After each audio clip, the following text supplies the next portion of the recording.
Well, I mean, there are so many people that could probably answer that question better than me, starting with Tabitha and our tournament director, Adam, our team. But we have a small team of 5 folks. I think a lot of it is, we got a lot of positive feedback. There's always things that you feel like you can improve on. We changed a little bit of our corporate hospitality this year. Around 17 in the cabanas, the Circle K party porch is shifted a little bit, and I think in a much better spot. But I think we tried to take a lot of the good and keep that, and then try to build. And not always, I never like to use the word bigger, so we tried to make it better, if that makes sense, in a lot of areas, and try to make that fan experience even that much more fun and special. Jim, Patrick said something interesting yesterday, and maybe you get the feedback, and I'd like to ask you how you feel. When you hear players who say, yeah, the course is nice, the tournament's well run, but we're here because Jim and Tabitha asked us to be here, or we know what they're involved in and where the money's going to, and we want to be there for them. How does that make you feel? Well, obviously, very well, very good. We're trying to build an event that anyone would want to come to anyway, right? At a great golf course at Timuquana Country Club. And we try to make not only our guests and the fans feel special, but we want the players. We want you all to feel special and have a nice media room and food and whatever it may be. So, but I've got a lot of good friends out here, and I think I say it a lot. We kind of have a second lease on our career. We get to compete over the age of 50 and play this sport professionally, which there's really no other sport you can do that. And then I think we all understand that what the tournaments do and accomplish in the cities and the neighborhoods that we play in. And so to hear Patty say something like that is special. But you know what? He's a special guy as well, and a really good person that does a lot of charitable work himself. So he understands. Yeah, I wanted to ask something about just touched on how well these guys have done on the PGA Tour. The purses are, they've designated those events on the PGA Tour to get elevated purses. The money's getting better for the Corn Ferry Tour. Yeah, we're trying to figure out how we can become a $20 million event here. We're probably on the short list, but hopefully we'll make the cut. I think your sites are probably set a little bit lower than that and everything. But with the, do you think Champions Tour at some point should be due for purses are going to increase like 9% next year? Do you think it should be more? Well, we all want to play for more money. Is that correct? So I see kind of both sides of it, right? I see the side from a player perspective. I think the tour's in a great position right now as far as we had a good, strong base to the Champions Tour, and we have so many wonderful players in the last 5 years and coming up, turning 50. Just real quick, like the Ernie Els, Retief Goosen, Patty Harrington, Mike Weir, KJ Cher, you just start going down the list of some Hall of Fame names in there and guys that will have a major impact on the Champions Tour. And so with that, purses are growing. I think Miller's done a good job of trying to elevate events, and I think definitely next year you'll see this purse bump up a little bit as well. And so I think collectively, if the tour, you kind of get everyone to kind of move together, that would be fantastic. I also see the other side of it from a tournament perspective as well, and what we're trying to accomplish is the budget we're looking at, our title sponsor and Constellation is wonderful, and Circle K and as the presenting, and then of course the Pro-Ams are significant for this Wednesday and Thursday really allows us to have a golf tournament. And so I see the budget, I see what we really are trying to do. At the end of the day, the reason we're having the event is we're really trying to impact North Florida and the Jacksonville area charitably. And the Champions Tour events are more dependent on title sponsors to increase purses than the PGA Well,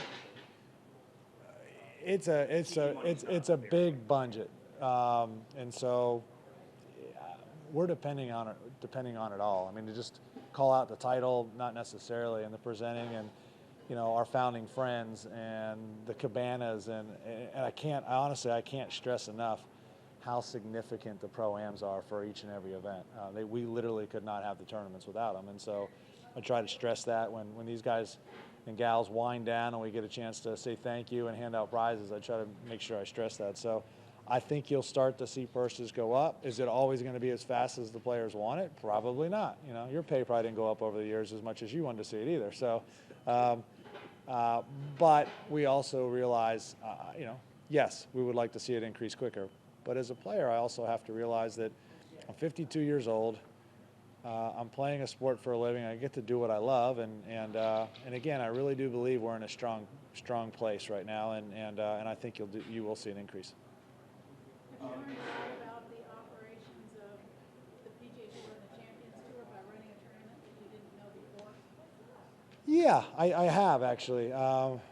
And again, I would say Tabitha is more well-versed on that, and Adam Renfro, our tournament director, more well-versed than I am. But yeah, there's a lot of things I've learned about golf tournaments, and looking at just, the budget here and the purse, and it's been a pretty good learning curve, how the television works, and it's fun. I kind of dip a toe in, and I have a general knowledge of it all, but my style of I guess, whether I was a Ryder Cup captain or whether it was, with this tournament, my style has always been to try to hire really good people that I really trust and believe in, and let them do their job, right? And, if they don't, then, we'll find someone that will, but I try not to really stick my nose in where it's not needed, and try to help out as much as I can where I can, and we're blessed to have a good team. Adam, kind of heads that up, and basically it's Adam, John, Laura, and Liz, and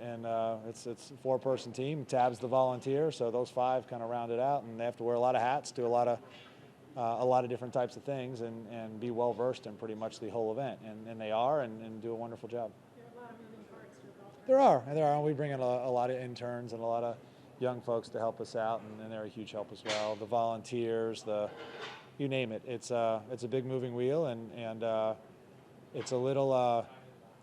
I've also noticed if I spent too much time in there learning more about it, it's daunting. I'd be really, really nervous, if that makes sense. So when I dip a toe in, I'm pretty comfortable and smiling, and it all looks like it's going pretty well. Jim, the guys at the Golf Week guys covering the Vegas firm this week wanted me to get a question of you. I know that all the fall tournaments are maybe a little bit nervous about what they're going to look like starting next year going forward. Yep. With the new format, and you've had so much success at Vegas event. Do you think Vegas is a place the tour probably needs to be in year after year? Is that a viable market? Does Vegas? I didn't understand. Should Vegas stay on the tour schedule? Is that a market that should be part of the schedule going forward? I hope they do. When I started playing the PGA Tour, Las Vegas is one of our bigger purses. The first time I won in '95 was my second year on tour. The purse was $1.5 million. A lot of purses at that time were $1 million. That 1.5 was a big purse to win, and it's Las Vegas, right? Yeah. It had a big buzz, and I know it's in the fall right now. 3 of my first 4 victories in '95, '98, '99 came there, and so I always have a soft spot for it, and so I hope to see it on the schedule in the future. I really do. I've always enjoyed going there and playing there, and I've kind of flipped the page and moved on to the Champions Tour, and I guess it bums me out that we're on the same date, if that makes sense. But at the end of the day, this is my home now and the tour I'm playing, and I'll leave the other one to the young folks under 50. Are you and Stricker competitive as To the tournaments? No, not at all, not at all. The tournaments are a little different in a way. He's more of an invitational. We're not. But no, we compare some notes. We talk about it. Strick and I are good friends, and there would be competitively, no, not at all. Not from my perspective. I want his tournament to be absolutely as good as possible. I don't want to miss that event. I want to be there and to help out, and I get that same feeling from him. So when Tabitha and I knew that we could go ahead and have an event, we definitely reached out to Davis and Robin. We reached out to Steve and Nikki, and we tried to kind of compare notes and compare things that we could draw from. We're all going to do things a little bit differently, and because we're in different areas, have different needs. But they're all really dear friends, and I think we all do the same thing, right? We go to different events, and I see something. I'll be playing in a program and see something I like, and I'll start taking pictures, and I'll send it to my team. Like, this was really cool. It was a great idea. And then we move on, and we all kind of pick bits and pieces. I think the one thing that we did here very unique was the cabanas, and the ones on 17. You didn't see a lot of small hospitality, especially on the Champions Tour at that time. And now this year, we had such good success with it. I see it popping up at other tournaments, and it's one of the things the tour mentioned in the winter at their meetings is, here's a great idea that really turned out well. And for us, it was by necessity. We were kind of going through COVID trying to sell hospitality, which is very difficult. And so we decided, Tab came up with the idea, let's do a smaller platform. Let's tell folks that they, food and drink included, but it's going to be 10 to 12 people, and it's your people. So it's open air, and that way you can feel safe. And it's the product's done amazingly well, and so that's one of the things that we've been able to kind of help out with, I think, on a tour level. But trust me, we're stealing bits and pieces from everyone else as well. Our the Circle K party porch is going to have anytime someone makes a 2 on number 7, beers are $2 for 7 minutes. So we didn't invent that. They've been doing that at Ally for a long time. So, but it's something we could draw from them that the fans really enjoy. It gets a buzz. The players have so much fun with it in Flint. So we're hoping to kind of get that going here and get a nice. Circle K has been a great partner, and so and they enjoy that kind of fun atmosphere, I guess I'll call it. So hopefully to kind of build that and get it to where Ally is. Patrick said something about this golf course because of the design of the Ross greens, which have been kept over the years with revisions and everything, that he didn't like hitting to the center of the green, but he'd like to come back and play with his buddies and watch their balls roll off. One of the things about Pinehurst number 2 for me is it was a frustrating golf course to play. And I told my dad this the last, when I played major championships there. By Saturday, I was just like dying to aim at a pin. Like, just let me hit it one. But they were such on the edges with U.S. Open styles. I just felt like it was just middle of the green, middle of the green, middle of the green. And it kind of grinds you down. And then you get a little impatient. You go at one and it balls off the green. You make a bogey, maybe a double. And this golf course has a lot of that. Now, the thing here is you're going to have, at times, and especially Patty, he's going to have a lot of short irons in his hand as well. So you have that risk reward and kind of getting places where you can be aggressive. But the greens are a little firmer this year as they're new, and you're going to have to pick and choose those places very wisely. Jim, at one point today, and working the desk out here. Yep. Robert Davis is Yep. riding around the car doing what he does. Yeah. Michelle McManaman was running around stuffing sponsor bag. Damon Lynn has taken over. So how much has having players, championship volunteers, especially past chairmen who are diving in and they're doing kind of grunt work, how much has that helped you? And Robert was our chairman last year. So to have folks that, a lot of that's our volunteer chairs as well, different committee chairs. A lot of them have been volunteering at the Players Championship for a number of years. So it was really nice to, usually it's a massive fleet. It's 500 or more folks. And then trying to train and get everything to run smoothly is difficult. But to have those folks that have, one, as you said, they were not only redcoats but chairs of the players. They have so much experience from the players, and then to have them be so willing to come over and help us and kind of lead that charge has been amazing. We're very fortunate for that and very thankful. Jim, I wanted to ask if you could go back to your very early days on tour when you're working and grinding and trying to win and trying to establish yourself. At what point did you first recognize as a young player or get a tangible understanding of charity that comes out of the tournaments? Did it take a while? You know what? Not really. I think to fully understand the impact maybe on some communities, yes. But the tour did a really good job. So my rookie orientation, I was the first class to have to go to rookie orientation, and it was really long then. It was about 3 days, 2.5 days. So they don't do it like that anymore. But they also did a thing where the closest event to your home, you would then go and kind of get a behind-the-scenes look at something charitable about the golf tournament. As part of your orientation. And for me, that would have been either the Kemper or the BC Open. And so they chose the BC Open. I spoke at maybe a Rotary Club, which, throwing a 23-year-old up to speak is pretty interesting. Like, you're just not ready for that. But I spent a little time behind the scenes, and I think it was kind of roping and staking, and not that I was working, but kind of learning about what happened. And then you start thinking, all right, they have, 800 volunteers, or some events have, majors 1,500 volunteers, and you go, holy, there's only 156 of us at most, and they have all these folks that it takes an army to run the event. So I think I learned then the tour did a good job with that. I thought it was a pretty cool program, but to really maybe get a feel for how the tournaments run and probably midway in my career, mid-30s. Different perspective now, obviously. I mean, you're all over it. Excuse me, dry.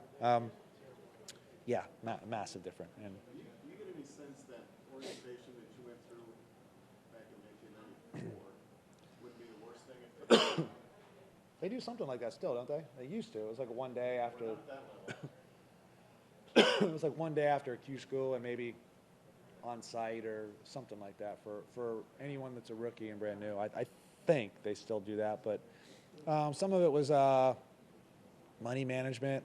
One of it was actually media relations, and I remember like it was yesterday.